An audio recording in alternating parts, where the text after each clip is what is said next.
মা ডাক দিয়া বলতেছে, বাবা বাইজিৎ, মার পানির তৃষ্ণা লাগছে, একটু পানি দাও। বাইজিৎ কলসের মধ্যে দেখেন পানি নাই। পানি আনার জন্য তিনি ঘরের বাহিরে গেলেন। এক গ্লাস পানি নিয়ে দৌড়ায় তিনি ঘরে আসলেন। আইসা দেখেন মা ঘুমা গেছে। এইবার ছোট্ট বাইজিৎ মনে মনে ভাবতেছেন, আমি যদি এখন মাকে ডাক দিই মার ঘুম ভাঙলে কষ্ট হবে। মাথার পাশে গ্লাস নিয়ে তিনি দাঁড়ায় রইছেন। বাইরা বন্ধুরা, শেষ সাথে মায়ের ঘুম ভাঙছে। মা দেখে বাইজিৎ মাথার পাশে দাঁড়ানো, সাথে সাথে বুকে জড়ায় নিয়ে দোয়া করে, আল্লাহ আমার বাইজিৎ আমাকে ডাক দিতে পারতো, ডাক দেয় নাই, আমার কষ্ট হবে। আমি মার এতটা সুখের চিন্তা যেই সন্তানে করলো, আমি মায়ের বদলা কি দিব? দেওয়ার কিছু নাই, আমার কাছে কিছু নাই গো। কিন্তু আল্লাহ তোমার কাছে অনেক কিছু আছে। আমি মার কাছে আছে শুধু দুইটা হাত। আল্লাহ আমি দুইটা হাত তোমার দরবারে বাড়ায় দিলাম। আমার বাইজিৎকে তুমি ওলি বানাইলে আমি খুশি না, জগতের সকল ওলিদের সরদার বানায় দাও। মা দোয়া করতে দেরি হয়েছে, কবুল হতে দেরি হয় না। এজন্য যুবক, লেখাপড়ার ফলাফল তুমি ভালো চাও, মা বাবারে খুশি রাখো, বাপ মার কথা মতো চলো। নবী বলেন, যদি বাপ মা খুশি থাকে আল্লাহ তোমার উপর খুশি আছে। বাপ মা যদি নারাজ থাকে আল্লাহ নারাজ হয়ে যায়।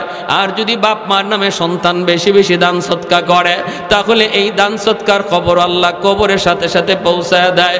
একজন আদর্শ সন্তান বাপ মার নামে মসজিদ, মাদ্রাসা, দ্বীনি প্রতিষ্ঠানে দান করবে।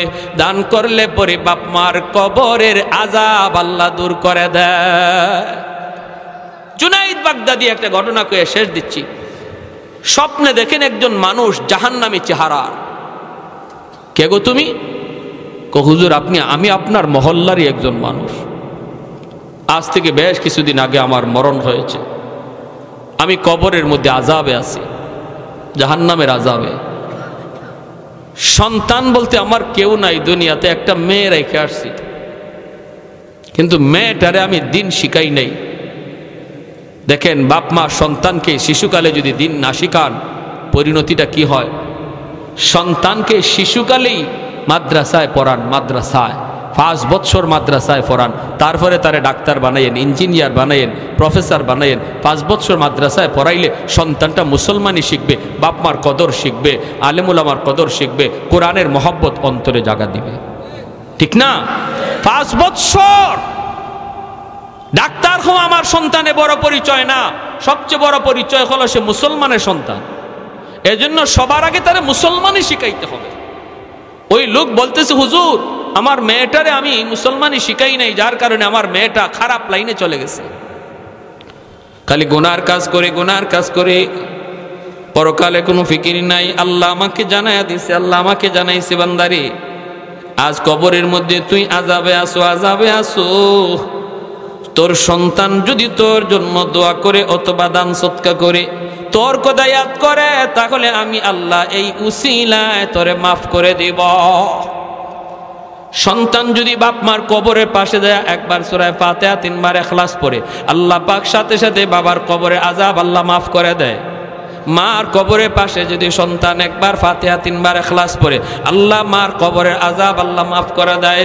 আপনার সন্তান আপনার কবরের পাশে যায় কোরআন তেলাওয়াত করবে, নাকি কবরের পাশ দিয়া গান গায়া গায়া চলে যাবে, এই সিদ্ধান্ত নিতে হবে বাপ মার। শিশুকালে যদি মাদ্রাসায় পড়ান, তাহলে কবরের পাশ দিয়া গেলেও কোরআন তেলাওয়াত করবে। ঠিক না?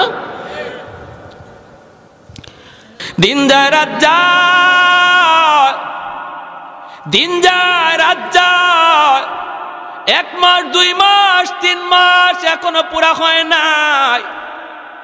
3 মাসে 90 দিন, আরো 3 দিন বাকি আছে 90 দিন হওয়ার। এরপরে নবীজির মেয়াদ শেষ। 40 মণ খেজুর তারে দিতে হবে 3 মাস পর।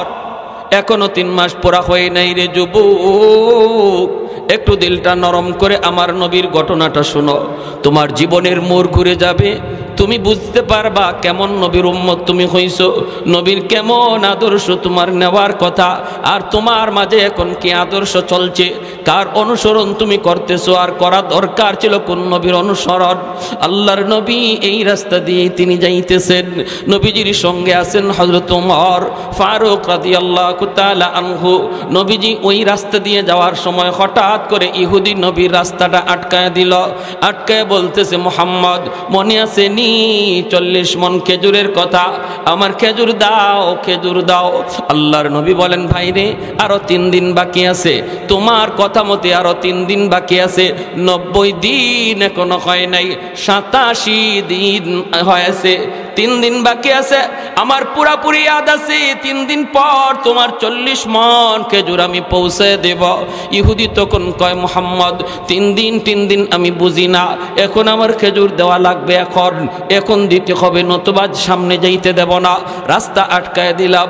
আল্লাহর নবী বুঝাইতে চেষ্টা করেন, বাইরে একটু বুঝো, এটা অন্যায়, এটা অন্যায়। কথা ছিল 90 দিন পার হতে দেও। সে বলে, আমি বুঝি না, এত কথা বুঝি না, এত কথা বুঝি না, সামনে তোমাকে যাইতে দেব না। বইলাই মায়ার নবীর কলারের মধ্যে ধরে ফেলেছে। নাউজুবিল্লাহ, জোরে খা। বলুন তো, সে ন্যায় করতেছে না অন্যায় করতেছে? খারাপ, ভালো না খারাপ আচরণ। কিন্তু আমার নবী দ্বীনের নবী, মায়ার নবী, রাগ করেন না, নবী রাগ করেন না। এত খারাপ আচরণ মায়ার নবীর সাথে করলো, এরপরও নবী তারে বুঝান। আমার নবীর কলারের মধ্যে, জামার মধ্যে ধরে ফেলেছে, এরপরও নবীজি তার হাতের মধ্যে মালিশ করেন, ভাইরে একটু বোঝার চেষ্টা করো, তুমি বুঝের মানুষ, তুমি অবুঝের কাজ কইরো না। কয়, আমি এত কিছু বুঝি না। নবীর পাশেই দাঁড়া আছেন হযরত উমর ফারুক রাদিয়াল্লাহু তাআলা আনহু। বলুন তো, উমর নরম না গরম? খালি গরম নাকি বেশি গরম? যারে ইবলিসে দেখলেও আর এক রাস্তায় ভাগে, ঠিক না? ওমরের হাতের তলোয়ার সব সময় খোলা থাকতো, খোলা, খাফের ভিতরে ঢুকাইব আবার বের করব, এই টাইম ওমরের হাতে ছিল না। আল্লাহু আকবার কর। যেখানে বসাইবার দরকার নগদ, এজন্য ইবলিসে কইতো, আল্লাহ রে, এই বেটা যেভাবে খোলা তলোয়ার লইয়া হাঁটে, কোন দিন আমি ইবলিস যে বাটে পড়ি। এজন্য হে যদি দেখতে হযরত ওমর এই রাস্তায় আসতেছেন, হে আরেক রাস্তায় যাইতো। আল্লাহ নবী বলেন, সবার সাথে শয়তান আছে, কিন্তু আমার উমরের সাথে শয়তান নাই। সাহাবায়ে কেরাম বলে, ইয়া রাসূলুল্লাহ, আপনার সাথেও কি শয়তান আছে? নবী বলেন, আমার সাথেও আছে, তবে আমার শয়তান মুসলমান হয়ে গেছে। সুবহানাল্লাহ, জোরে কর আল্লাহু আকবার। এক লোক মদ বেচবো বাজারও, কলস বইরা মদ নিয়ে যাইতেছে, আর যায় আর মনে মনে কয়, আল্লাহ আল্লাহ, তুমি আমার আজরাইলের সামনে ফালাই দিও, তো উমরের সামনে ফালাইও না। কিন্তু যেখানে বাঘের ভয়, এখানে আসেনি, আপনাদের এলাকায় ওইটা আসেনি এই কথা, যেখানে বাঘের ভয় এখানেই বলে রাইতে হয়। যে উমরের ডরে যাইতেছে, হঠাৎ করে দেখে ওই উমরে আসতেছে, কলিজা পর্যন্ত কাইপে উঠছে। ও মালিক, মালিক, তোমার কাছে চাইলাম কিতা, ওই লোকিতা, আল্লাহ ওমরের কাছ থেকে বাঁচাও, ওমরের কাছ থেকে বাঁচাও, ওমরের কাছ থেকে বাঁচাও। এভাবে কয়া কয়া রাস্তার কিনারা দিয়ে যাইতেছে, মনে মনে কয়, আল্লাহ কোনো রকম আমারে পার করে দেও, আল্লাহ কোনো রকম পার করে দেও। রাস্তার কিনারা দিয়ে চলে যাইতেছে, কলসটারে লুকায়া লুকায়া, মনে মনে ভাবতেছে হয়তো ওমর দেখবে না। কিন্তু যেই মাত্র সোজাসুজি হয়ে গেল রাস্তায়, ওমর ডাক দিয়ে দিলেন, ও মিয়া দাঁড়াও। কি বুঝেন? খলিজাত পানি আসেনি, বুকো পানি আসেনি, শেষ। হযরত ওমর কাছে আসছে না, এসে বলেন, কলসে কি? ঢাকনা দেওয়া কলস। এখন কি কয়? যদি কই কলসে মদ, ওমরের হাতের তলোয়ার কিন্তু খোলা, তলোয়ার। যদি কয় মদ, তাহলে এখানেই কবর। বাঁচার জন্য কয় কলসের ভিতরে দুধ। কি কয়? মনে মনে ভাবতেছে হয়তো দুধ খাওয়ার পরে ওমরে বলবে, ঠিক আছে চলে যাও। কিন্তু না গো, এমন হয় নাই। উমরে কই দুধ না অন্য কিছু দেখতে হবে, ডাকনা সরাও। যেই মাত্র কইছে ডাকনা সরাও, ডাকনার দিকে যখন হাত বাড়ায়, হাতে কাঁপতেছে, বডিতে কাঁপতেছে, আর কালিমা পড়তেছে। আর কই এখানে জীবনে শেষ কথা যেন কালেমা হয়। মনে মনে কই আল্লাহ, বহুত বড় অন্যায় করে ফেলেছি গো মাবুদ, তোমার কাছে চাওয়ার তো কোনো কিছু কমতি নাই। আল্লাহ, আমি বহুত বড় অন্যায় করে ফেলেছি, জীবনের জন্য আমি তওবা করলাম, আমি আর জীবনে মদের ব্যবসা করব না। আল্লাহ, তুমি আজকের মতো আমাকে বাঁচাও। দিলে দিলে শুধু কান্না করে করে আল্লাহর কাছে তওবা করেছে। আল্লাহ তার দিলের কান্না আল্লাহ কবুল করে ফেলেছে। যেই মাত্র দিলে দিলে তওবা করেছে রে আল্লাহর গোলাম, তওবা করার জন্য মুফতি সাহেবের কাছে যাইতে হয় না, অপরাধ থেকে ফিরে আসার জন্য চেয়ারম্যানের কাছে যাওয়া লাগে না রে আল্লাহর গোলাম। আল্লাহর নবী বলে, আত্তাইবু মিনাজ যামবি কামান লা যামবা লা। তুমি অন্যায় করেছো, অন্যায়ের কথা কাউকে বলা লাগবে না, কারো কাছে গিয়ে বইলে তোমার তওবা করা লাগবে না, মুখে মুখেও বলতে হবে না, পয়সা করেও খরচ করা লাগবে না, শুধু দিলের ভিতরে তুমি কও আল্লাহ ভুল করে ফেলেছি, অন্যায় করে ফেলেছি গো মালিক। এই অন্যায়ের খবর কেউ জানে না, জানো শুধু তুমি। আল্লাহ, তুমি যেমন গোপন করে রাখছো, কিয়ামতের ময়দানও এই দোষটা গোপন করে রাখো। আল্লাহ, আমি আর জীবনে এই অন্যায় করব না। আল্লাহ পাক তার দিলের কথা শুই না, তার তওবাকে আল্লাহ কবুল করে নেয়। এখানে আপনারা যারা আসছেন, আপনারা কে কোন অপরাধে জড়িত, আমি কোন গুনার মধ্যে জড়িত কেউ জানে না, জানেন আল্লাহ। এই জায়গায় বসে যদি মনে মনে তওবা করে ফেলি, আল্লাহ গো, আল্লাহ আমার এই অপরাধ কেউ জানে না, জানো তো তুমি। আল্লাহ, এই জায়গায় বসে আমি তওবা করলাম, আর জীবনে আমি এই অন্যায় করব না, এই অন্যায় পথে যাইব না। আল্লাহ পাক তোমার দিলের কথাটা আল্লাহ পাক শুনতেছেন, কারণ আল্লাহ আলিমুম বিযাতিস সুদূর।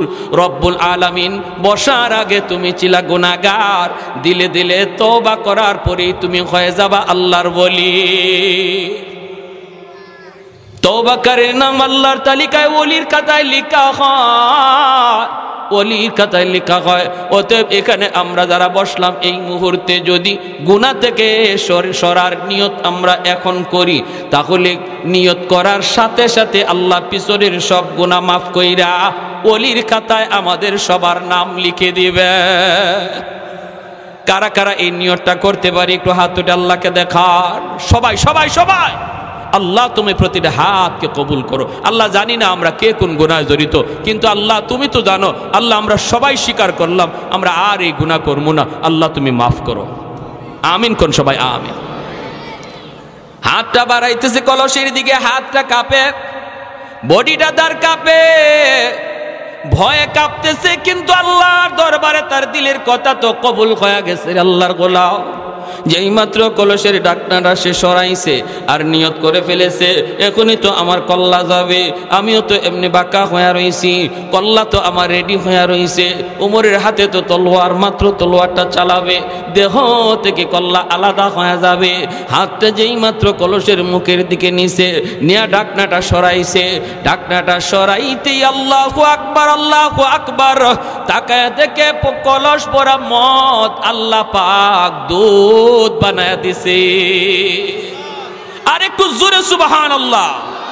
লা জিদ্দা ওয়ালা নিদ্দা ওয়ালা হাদ্দা লিমাওলা, লা জিদ্দা ওয়ালা নিদ্দা ওয়ালা হাদ্দা লিমাওলা, আল আনা কামা কানা ওয়ালাম ইয়ালকা জাওয়ালা, আল আনা কামা কানা ওয়ালাম ইয়ালকা জাওয়ালা, লা মিসলা ওয়ালা সাওয়ারা মিসলা ওয়া নাযীরা, মান ক্বালা সিওয়া যালিকা কাদ ক্বালা মুহালা, মান ক্বালা সিওয়া যালিকা কাদ ক্বালা মুহালা, লা ওয়ালদা ওয়ালা ওয়ালিদা লা আম্মা ওয়া খালা, লা শিবহা ওয়ালা মিসলা ওয়ালা কুফুয়া লিমাওলা। একটু জোরে সুরে বলেন আল্লাহু আকবার। সেই ওমর আমার নবীর পাশে এত গরম সাহাবী হযরত ওমর নবীর পাশে, আর নবীর সাথে ইহুদি এত খারাপ আচরণ করতেছে, এরপরও ওমর তলোয়ার চালাইতে পারেন না। গুসায় ওমর ফুলে যাইতেছেন, চেহারা লাল হয়ে গেছে। ওমর অ্যাকশনে যাইতে পারেন না, কারণ মায়ার নবী স্বয়ং এখানে হাজির। আমার নবী ইশারা না দিলে, নবী অনুমতি না দিলে ওমর কিছু করতে পারতেছেন না। কিন্তু গুসায় তিনি কাঁপতেছেন, ঠিক না? আমার আপনার সামনে যদি নবীর সাথে এমন আচরণ কেউ করত, তাহলে আমি বাসমু না মরমু এই চিন্তা আমাদের কারো থাকতো না, ঠিক না? ঠিক না? জোরে কন। এখন তো নামাজ কাজা হইতে পারে, কিন্তু নবীরে আমার সামনে বেইজ্জত করবে আর আমি সায়া সায়া দেখমু, এটা কোনোদিন নবীর উম্মতের কাজ হতে পারে না, ঠিক কি না? আমার আপনার চেয়ে 1000 গুণ ইশক ভালোবাসা ওমরের অন্তরে, সেই ওমরের অবস্থাটা কেমন হইতেছে এখন বুঝেন। চেহারা লাল হয়ে গেল, চোখগুলা বড় বড় হয়ে গেল, কিরিমিরি খাইতেছেন, কিন্তু নবীর দিকে বারবার তাকাইতেছেন। নবী কোন রকম একটু ইশারা দেননি, বলে এ বেটা উমর তুই এখনো তাকায় তাকায় দেখস, ওরে সাইজ কর, এরকম খালি ইশারাটা নবী দেন কিনা। আর নবীর ইশারা ছাড়া যদি কিছু করেন তাহলে তো নবীর কাছে অন্যায় হতে পারে। ওমর চুপচাপ দাঁড়ায় রইছেন আর ফুলতেছেন। যেই মাত্র নবীর কলারও ধলে ফেলেছে, আল্লাহর নবী হযরত ওমরের দিকে তাকাইছেন, তাকায় দেখেন ওমরের চোখগুলা লাল হয়ে গেছে, চেহারাটা লাল হয়ে রইছে। হবেই তো, হবেই তো, হবে না কেন? মায়ার নবী তখন বলেন, ওমর, ধমক দেওয়ার কথা ইহুদিকে আমার রহমতের নবী বলতেছেন, ওমর চোখ নিচের দিকে নামাও, গোসা থামাও, সে পাওনাদার, দুই কথা বলতেই পারে, তোমার আমার রাগ করা উচিত নয়। আরো আসতে এখন সুবহানাল্লাহ। চিনে যান নবীকে, কোন নবীর উম্মত আমি আপনি, একটু নবীর আদর্শটা শুনে যান। আর আমি আপনি হইলে কি কইতাম, এই তুই এরে এখনো জমিনের উপরে রাখছো, হ্যাঁ? পাশে যে থাকতো বডিগার্ড, এরে কইতাম তুই এরে এখনো জমিনের উপরে রাখছো, এরে তাড়াতাড়ি জমিনের নিচে শোয়াই দে, ঠিক না? কিন্তু আল্লাহর নবী ধমক দেওয়ার কথা ইহুদিরে, ধমকটা দিলেন নবীর সাহাবীরে, ওমর চোখ নিচের দিকে নামাও, সে পাওনাদার, পাওনাদার দুই কথা বলতেই পারে, এই হজম তোমার রাখতে হবে। যেরকম সুবহানাল্লাহ। তাহলে আমরাও বুঝলাম পাওনাদার দুই কথা বলে যদি, এটা হজম করা নবীর সুন্নত, ঠিক না? আর আমাদের সমাজে তো এখন উল্টা। আমাদের সমাজে এখন কেউ যদি কাউরে করজ দেয় আর এই পাওনা টাকা চাইতে যায়, হে আরো উল্টা বেইজ্জত হয়। সমাজ উল্টে গেছি গা। আজকে করজ নাই কেন সমাজে? কারণ খরচ টাকা দেওয়ার পরে এই টাকা তুলা আর সম্ভব মনে হয় আপনাদের নরসিংদীতে নাই, নাকি আছে? হ্যাঁ, সুদের লেনদেন বাড়ছে কেন? মানুষ করজ দেওয়া বন্ধ করে দিছে ভয় পাইয়া। হায় রে, বিপদে পড়ে করজ নিল, এই করজের টাকা তুলতে গিয়ে আমার স্যান্ডেল ক্ষয় হয়। ময়মনসিংহ এক জায়গায় বয়ান করলাম, এক লোক হুজুর একটা কথা কইছেন, হুজুর আমার কাছ থেকে 5,000 টাকা নিছিল, খাওয়ানে বইসি বলতেছে 5,000 টাকা নিছিল, এই 5,000 টাকা আজকে 5 বছর হে আমারে দেয় না, আমি গরিব মানুষ, আজকে অভাবে পড়ছি, যতবার চাইলেই কয় আমি কি মরে গেছি? চাইলে কি কয় জানেন, আমি কি মরে গেছি? তোমার টাকা লইয়ে কি আমি মরে গেছি? দিমু তো বললাম। তখন আমি কইলাম, ভাই তুই কোন দিন মরবে এটা কো, যেদিন মরবে মরার আগের দিন আই মরার আগে আইতাম না। পারবো কেউ এরকম গ্যারান্টি দিত? যেরকম গ্যারান্টি দিতে পারবে?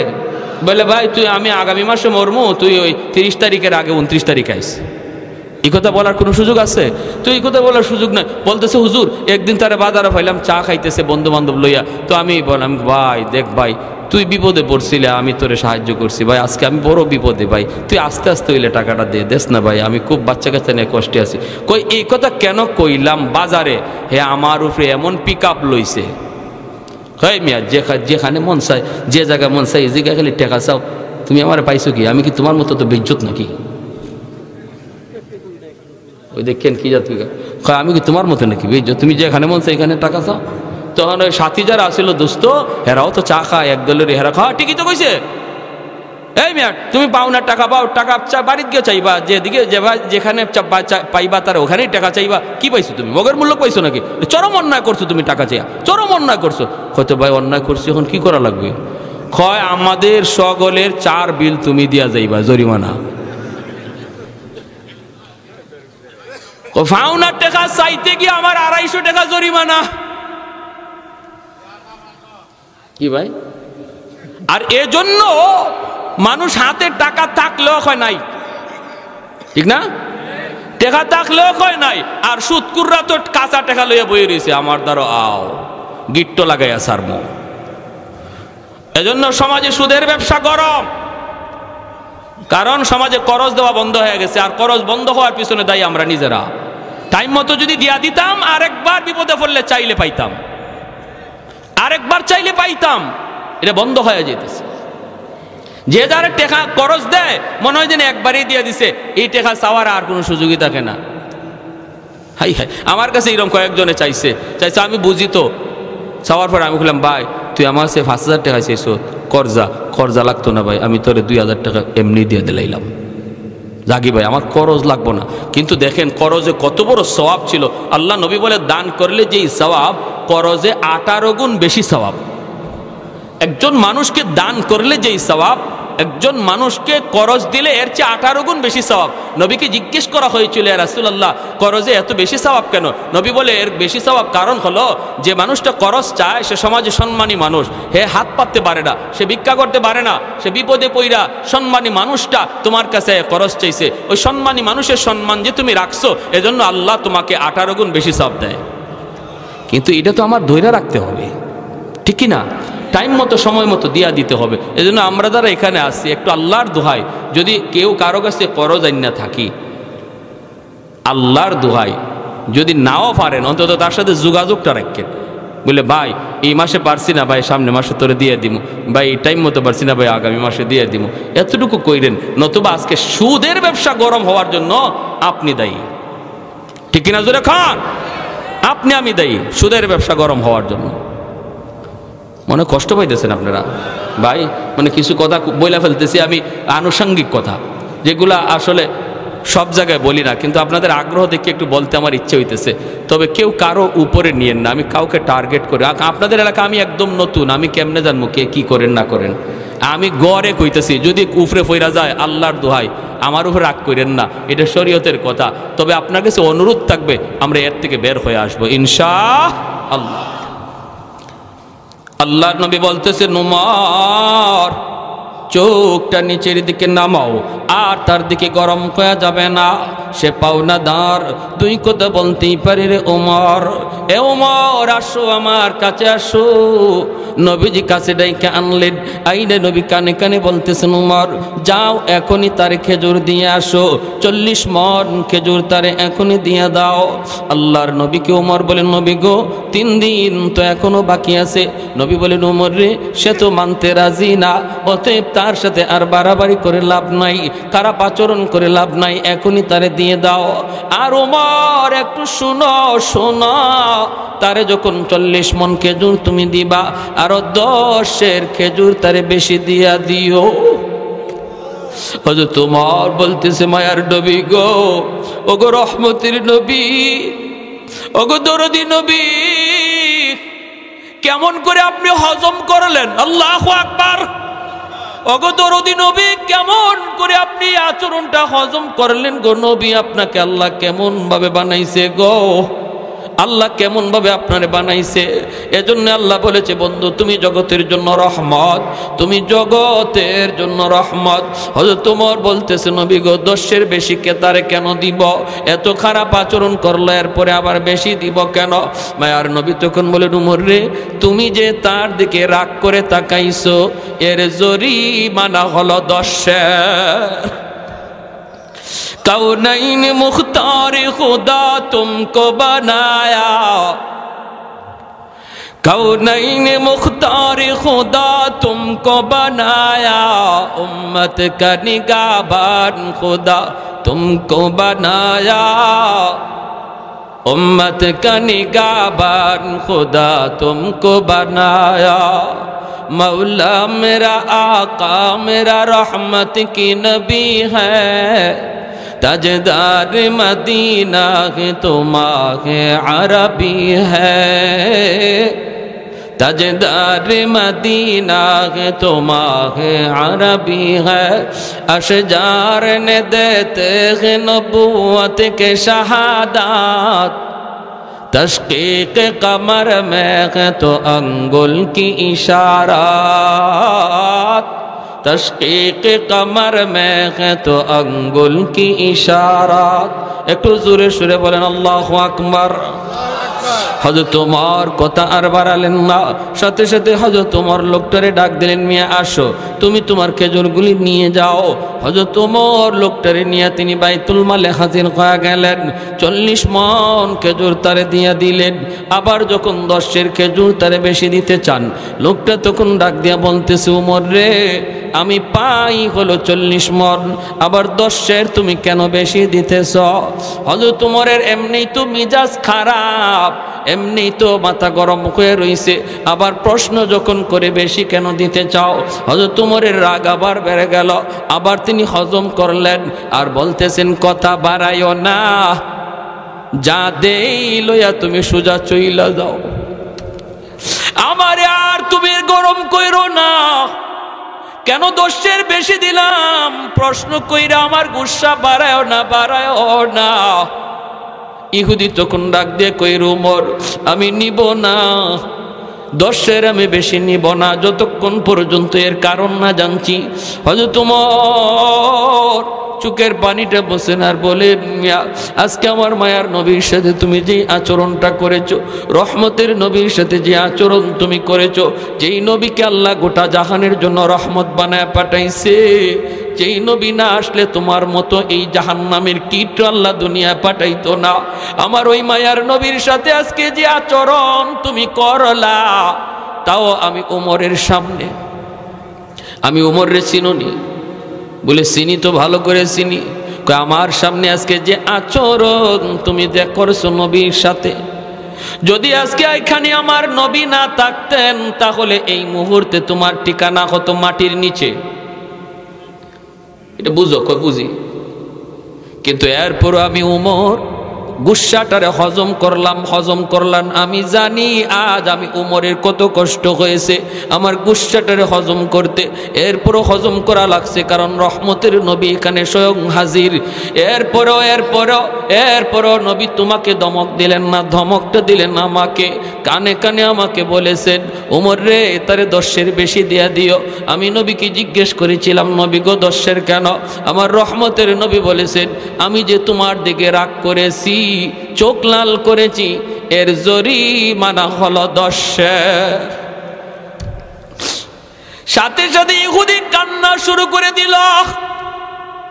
ইহুদি কান্না করে আর কই, উমর আমি খেজুর নিতে আসি নাই, আমি মায়ার নবীর ধৈর্য পরীক্ষা করতে এসেছি,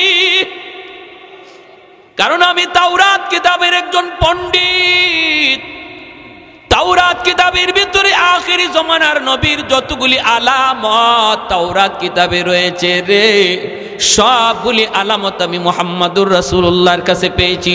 একটা কথা ছিল এমন তাওরাত কিতাবে, সেখানে আল্লাহ লিখে দিয়েছে আমার আখেরি নবী আমার দোস্ত এমন ধৈর্যশীল হবে, তার সাথে খারাপ আচরণ করলেও সে খারাপ দিয়ে জবাব দিবে না, খারাপ ভাষায় যদি কেউ গালি দেয় তিনি খারাপ ভাষায় জবাব দিবে না, ইনি এতটা ধৈর্যের পাহাড় হবে, ধৈর্যের পাহাড়।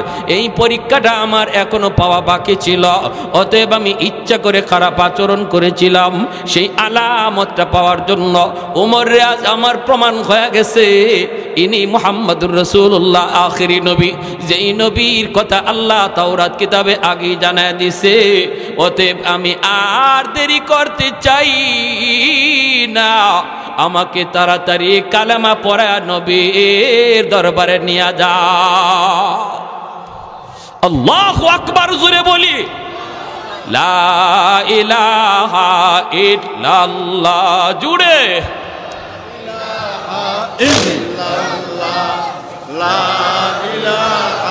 ইল্লাল্লাহ, লা ইলাহা ইল্লাল্লাহ, জুড়ে লা ইলাহা ইল্লাল্লাহ, লা ইলাহা ইল্লাল্লাহ, লা ইলাহা ইল্লাল্লাহ।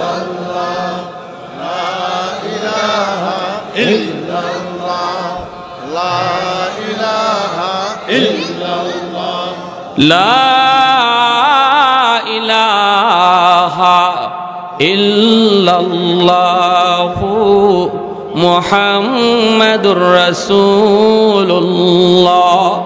জোরে বলি সাল্লাল্লাহু আলাইহি ওয়াসাল্লাম। আমার নবীর এই আখলাকটার নামই হলো খুলুকে আযীম। যেই আখলাকের কথা আল্লাহ পবিত্র কোরআনে বলেছেন সূরাতুল কলম, আল্লাহ বলেন ওয়া ইন্নাকা লাআলা খুলুকিন আযীম। বন্ধু, আমি তোমাকে পৃথিবীর শ্রেষ্ঠ আখলাক দান করেছি। আমাদের নবীর আখলাকের চেয়ে উত্তম আখলাক পৃথিবীর আর কারো ছিল না। এই আখলাকটার নাম হলো খুলুকে আযীম। খুলুকে, এজন্য আব্দুল্লাহ ইবনে মুবারক উনি ওনার মুরিদকে বলতেছে, বাবা পাশের ঘরটাই ছিল একজন কামারের ঘর, ওই কামার সে তো জান্নাতে আমার চেয়ে অনেক উঁচু মাকাম পাওয়া গেছে, অনেক উঁচু মাকাম পাওয়া গেছে।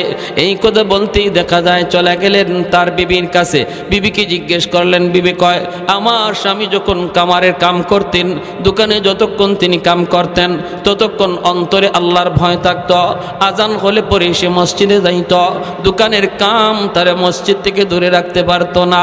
আমার অত্র এলাকার ব্যবসায়ী ভাইরা, আপনারাও যদি এই কথা মনে করেন আমার ব্যবসার জায়গায়, কিন্তু আমার আল্লাহর হুকুম ব্যবসার চেয়ে বড়, ঠিক না?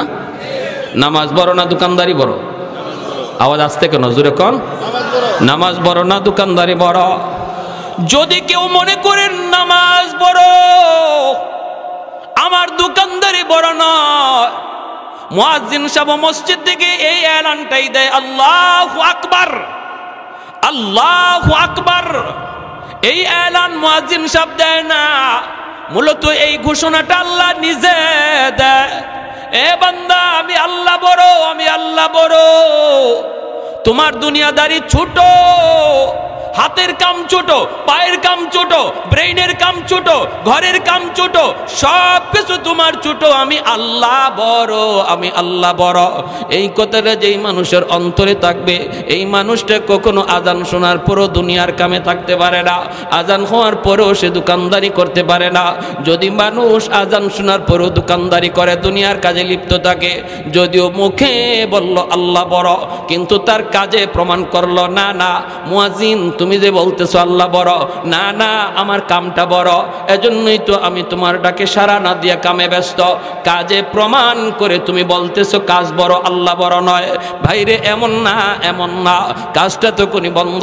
সাহাবাই কেরামের জীবনের দিকে যদি তাকান, একজন কোরাল নিয়ে এভাবে উঠাইছেন, মাত্র তিনি কাঠটা পারবেন, আর একটা কোপ দিলে পরে কাঠটা আলাদা হয়ে যায়, লাকড়িটা হয়ে যায়।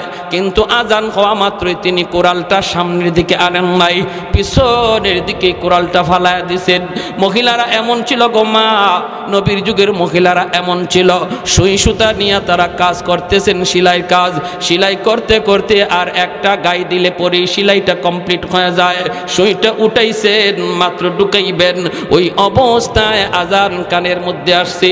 নবীর যুগের মহিলারা সাথে সাথে সুই সুতা রেখে দিছেন, একটা গাই দিলে পরে কাজটা শেষ হয়ে যাইতো। এতটুকু তারা করার সাহস পান নাই, কারণ তারা বুঝতেন আজানে কি বলা হইতেছে, আজানে ঘোষণা দেওয়া হইতেছে আল্লাহ বড়। ওই অবস্থায় যদি আমি দুনিয়ার কামটা করি তাহলে প্রমাণ হবে দুনিয়ার কাম বড়। আল্লাহর বান্দি কয় আমার স্বামী, ইনি ও যখন কামারের কাম করতেন হাতুড়ি উপরে উঠাইছেন, আর একটা আঘাত দিলে পরে লোহার কাম তার শেষ হয়ে যাইত, কিন্তু আজান কানে আসছে, সাথে সাথে হাতুড়ি পিছনেই ফালাইয়া দিছেন। আল্লাহু আকবার, জোরে কোন, আর একটু জোরে কোন আল্লাহু আকবার। এটা কোনো জানতেন কোনো বিষয় নয়। দেখবেন আজান হওয়ার পরে দোকানে কাস্টমার বাইরে গেছে, শয়তান আয়, শয়তান, এটা কাস্টমারে বেশ দূরে শয়তান আইছে আপনার জামাত তরক করানোর জন্য। আপনি কইবেন দূর, সারাদিন ব্যবসা করার পরেও যদি আল্লাহ বরকত না দেয় লাভ হইব? হ্যাঁ, কোনো লাভ নাই। 50,000 একদিকে আইছে আর একদিকে গেছে, শেষ। আরেকজনে বরকত হইছে, 10,000 টাকা কামাই করছে, 2,000 টাকা খরচ, 8,000 টাকাই জমায়ে রাখছে, তাইলে এটা বরকত, ঠিক না? 50,000 কামাই করার মধ্যে বরকত নাই যদি এভাবে আয় আর ওভাবে যায়। আর হাজিরিন, এজন্য মনে রাখবেন, বরকত মানুষের হাতে না, এটা আল্লাহর হাতে। এই সিদ্ধান্ত আল্লাহর। অতএব আমি যদি আল্লাহর হুকুম মানি, আমার ব্যবসা যদি কম হয়, আরেক দোকানে যে নামাজ পড়ছে না, হ্যাঁ আজকে বিক্রি হয়েছে বেশি, আমি নামাজ পড়ছি আমার বিক্রি কম হয়েছে, মন খারাপ করবেন না। আল্লাহ আপনার কম ইনকামের মধ্যে বরকত বাড়াইয়া দিবে, বরকত বাড়াইয়া দিবে। একটা অ্যাক্সিডেন্ট হওয়ার কথা ছিল, আল্লাহ ফিরাইয়া দিবে। একজন অসুস্থ হওয়ার কথা ছিল, আল্লাহ অসুস্থতা থেকে দূরে রাখবে। এর নাম হলো বরকত, ঠিক কিনা ভাই?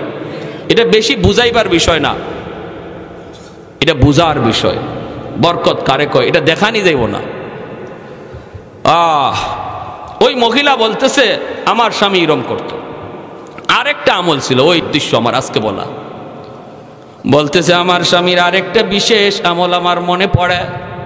আমার স্বামী সারাদিন কাম কাজ কইরা বাড়িতে আসতেন, এশার নামাজ মসজিদে পড়ে তিনি ঘরে ঢুকতেন, ডুইকে তিনি বিছানায় পড়ে যেতেন। সারাদিন কামারের কাম, লোহার কাম, কষ্টের কাম, সারা শরীরে তার ব্যথা। ঘুমে পড়লে পরেই তার ঘুম আসত, প্রচন্ড ঘুমের মধ্যে তিনি পড়ে যেতেন। ফজরের আগে তাহাজ্জুদের টাইম, তাহাজ্জুদের সময় জানালা দিয়ে তাকায় দেখতেন আব্দুল্লাহ ইবনে মুবারক তাহাজ্জুদের নামাজ পড়ে। পাশের ঘরটাই ছিল আব্দুল্লাহ ইবনে মুবারক, যিনি এত বড় বুজুর্গ, এত বড় আল্লাহর ওলি, তিনি তো তাহাজ্জুদের নামাজ পড়তেছেন। আমার স্বামী তিনি জানালা দিয়া দেখতেন আর চোখের পানি জড়ায় তিনি কাঁদতেন, বলতেন মালিক আমারও মন চায় শেষ রাতে তোমার কদমে আমি সেজদা দিই। আল্লাহ এই বিশেষ সময়ে তো তোমার বিশেষ দরবার খোলা থাকে, এই সময়টাতে তোমার কাছে চাইলে তো তুমি দোয়া কবুল করো। আল্লাহ তাহাজ্জুদের নামাজ আমার পড়তেও মন চায় গো মালিক, কিন্তু আমি তো ক্লান্ত, আমি তো পরিশ্রান্ত, সারাদিন কষ্টের কাম কাজ করার কারণে আমার শরীরের গিরায় গিরায় ব্যথা করে আল্লাহ, আমি উঠতে পারি না, কিন্তু আমার মন চায় তার মতো আমিও তাহাজ্জুদ পড়ি। এই বইলা আমার স্বামী চোখের পানি জড়ায় কাঁদতেন, কিন্তু তাহাজ্জুদ পড়তেন না, পড়তে পারতেন না, গায়ে তার শক্তি থাকতো না, দুর্বল। আল্লাহ পাক রব্বুল আলামিন তার মনের যে এই আরজু, তার মনের যে এই কান্না, হৃদয়ের কান্নাকে আল্লাহ এমন পছন্দ করা করছে। আব্দুল্লাহ ইবনে মুবারক তাহাজ্জুদ পইরা আল্লাহ পাকের দরবারে যেই মাকাম পাইছে, তার হৃদয়ের কান্না আল্লাহ কবুল করে তার মর্যাদা আরো বাড়ায়া দিছে। আল্লাহু আকবার। এজন্য বলতেছি বাবা, যাত্রায় গমনের একটু দিলের কন দিয়া কথাগুলি শোনো ভাইরে। মনের ভিতরে আক্ষেপ করেন, আক্ষেপ রাখেন, অনুতাপ অন্তরের ভিতরে রাখেন। আর একটা মানুষ নামাজ পড়তেছে তারে দেখে আফসোস করবেন, আফসোস করবেন, হায় রে তার নামাজটা কত সুন্দর, আমি যদি এত সুন্দর করে নামাজ পড়তে পারতাম, হায় আমার এই দুস্থরা 5 ওয়াক্ত নামাজ জামাতে পড়ে, আমি যদি প্রতি ওয়াক্তই রমজাইতে পারতাম, আমি তো এই ঝামেলায় ওই ঝামেলায়। মনে প্রাণে যদি এই আকাঙ্ক্ষাটা থাকে, আল্লাহ আপনারে একদিন পাক্কা জামাতের নামাজের পড়ার নামাজি বানায়া দিবে।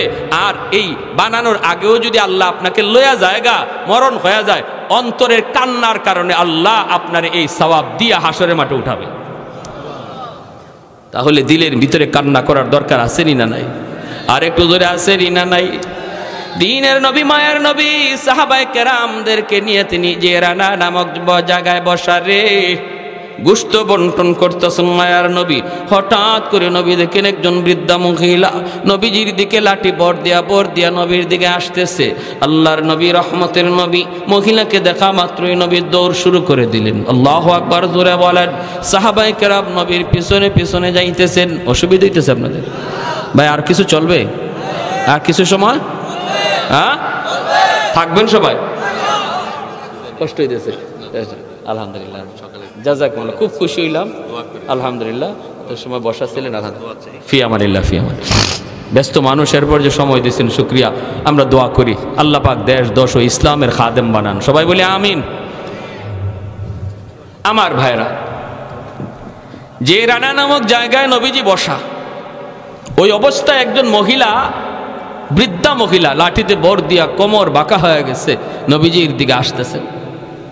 আল্লাহর নবী, রহমতের নবী, মহিলাকে দেখা মাত্রই নবীজি তিনি দৌড় শুরু করে দিলেন। দৌড় অথচ মায়ার নবী কারো সম্মানে নবী উঠতে হয় না, কারো সম্মানে নবী দৌড়াইতে হয় না, কারণ এই দুনিয়ায় নবীর চেয়ে সম্মানী কেউ, জোরে কোন আমার নবীর চেয়ে সম্মানী কেউ আছে? এজন্য মায়ার নবী কারো সম্মানে নবী দৌড়াইতে হয় না, আগাইতে হয় না, দাঁড়াইতে হয় না। আল্লাহ নবী দৌড় শুরু করে দিলেন, সাহাবায়ে কেরাম নবীজির পিছনে পিছনে দৌড়াইতেছেন রে।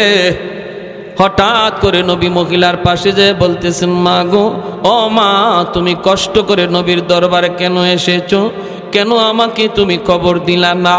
আমাকে খবর দিলে আমি তো তোমার দরবারে হাজির হয়ে যাইতাম, তুমি কেন কষ্ট করে এসেছ? এই বলে মায়ার নবী, দয়ার নবী তার গায়ে নবুয়তি চাদর, এই চাদর কারা নবী মাটিতে বিছায়া দিলেন। আমার নবীর নবুয়তি চাদরের দাম আছে না নাই? তামাম দুনিয়ার সমস্ত সম্পদ যদি এক পাল্লায় রেখে দেওয়া হয়, আমার নবীর গায়ের চাদর যদি এক পাল্লায় রাখা হয়, চাদরের ওজন কম হবে না বেশি? আরো জোরে, কম হবে না বেশি? ভাইরা বন্ধুরা, জন্ম বলতেছিলাম রে ভাই, নবীর গায়ের নবুয়তি চাদর নবীজি বিছায়া দেয়া বলতেছেন, মা গো, ও মা, তুমি নবীর নবুয়তি চাদরে বসো, এই চাদরে তুমি বসে যাও, কষ্ট করে এসেছ। মহিলা বসতে চাইলেন জুতা ছাড়া, মায়ার নবী বলেন, মা গো, জুতা ছাড়া নয়, তোমার জুতার ধুলিতে নবীর নবুয়তি চাদর ধন্য হবে। কে সেই মহিলা? কারে তো দাম? ও আমার এই এলাকার মা বোনেরা, একটু মনোযোগ দিয়ে শুনো। মা গো, তোমাদের দাম অনেক বেশি, অনেক সম্মানী তোমরা গো।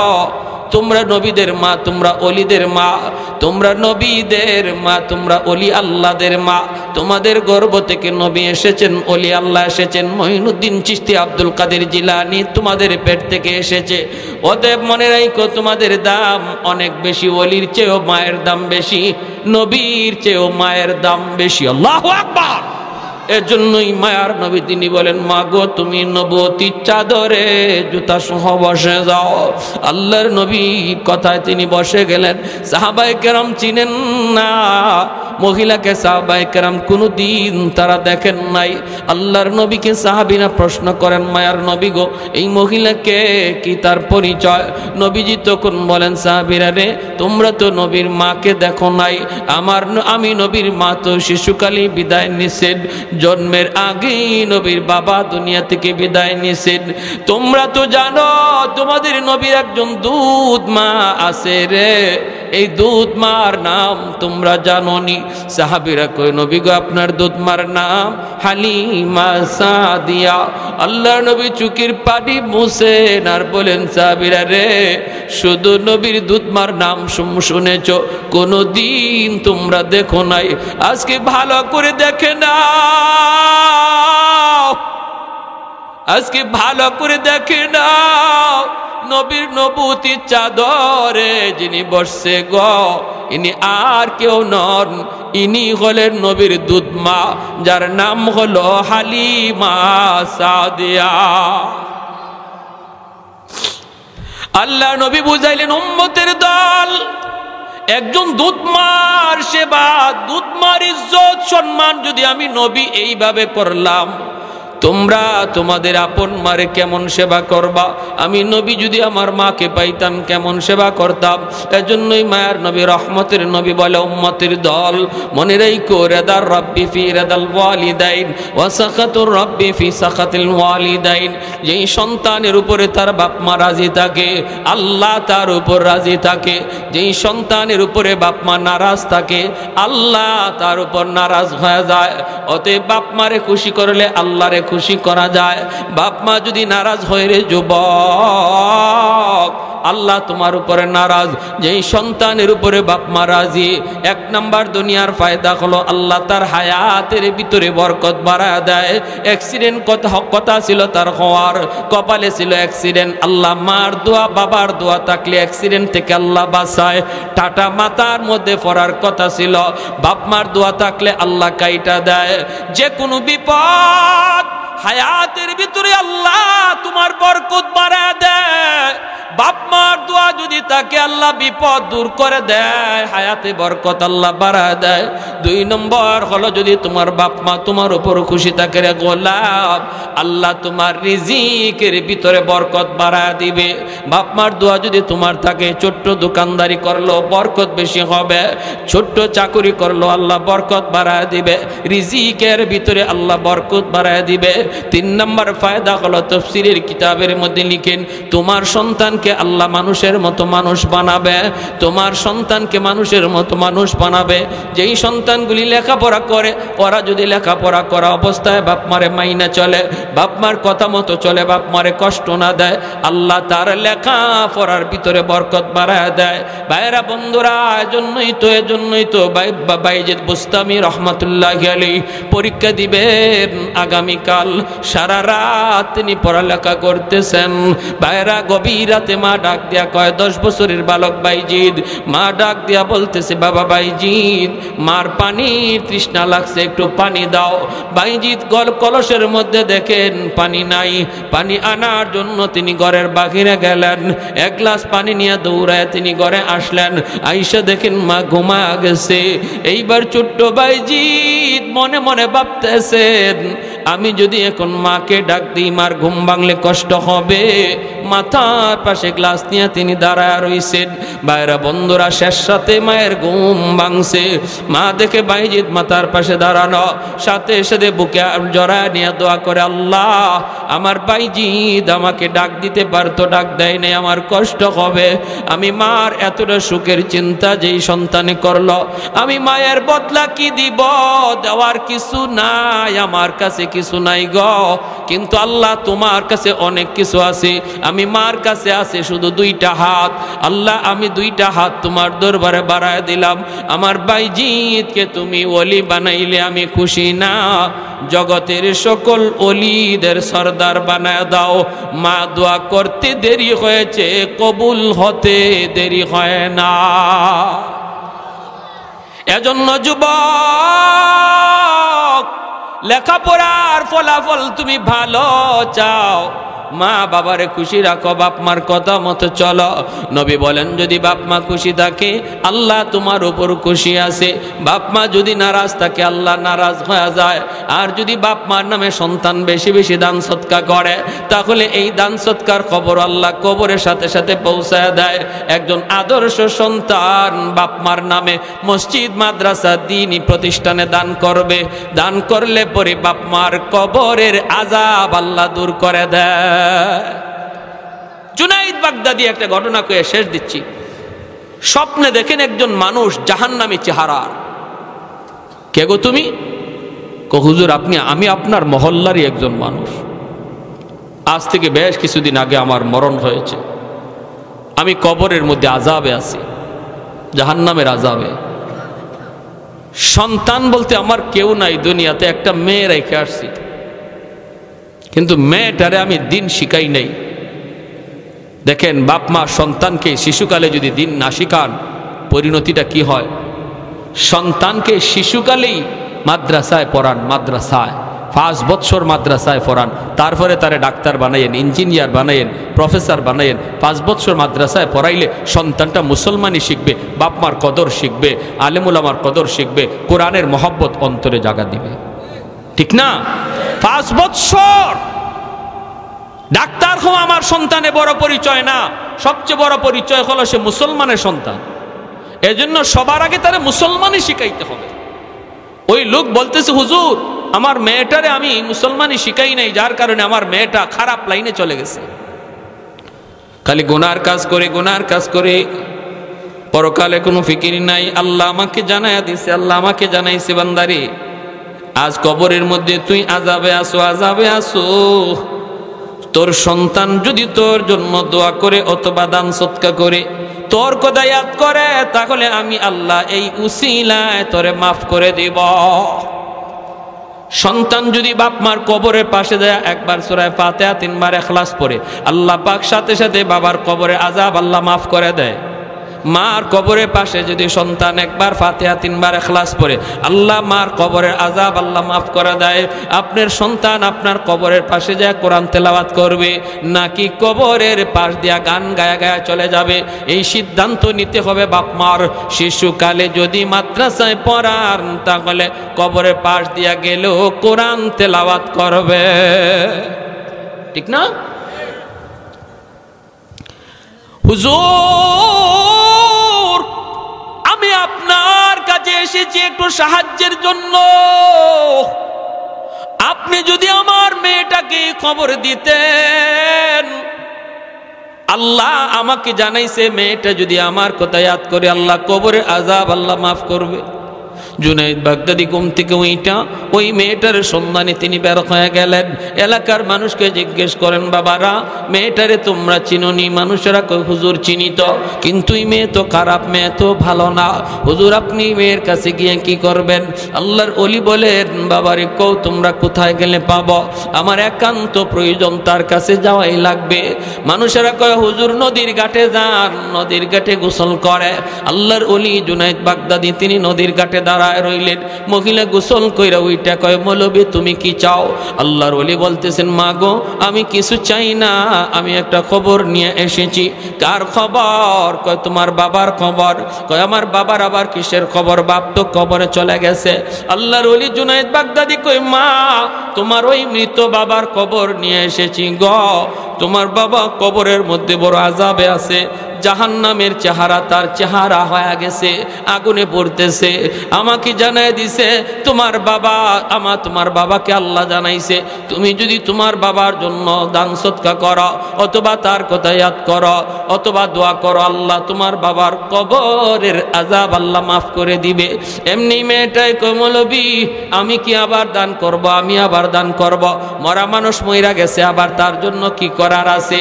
মানুষ যখন গুনাহ করে তখন গুনাহ করতে করতে কলব শক্ত হয়ে যায়, কলিজাটা পাথর হয়ে যায়, চোখ দিয়া পানি আসে না। যখন দিল নরম হয় না তখন বুঝবেন কলিজা শক্ত হয়ে গেছে, এটা গুনার মস্ত বড় বদাসর, কলিজা শক্ত হয়ে যাওয়া।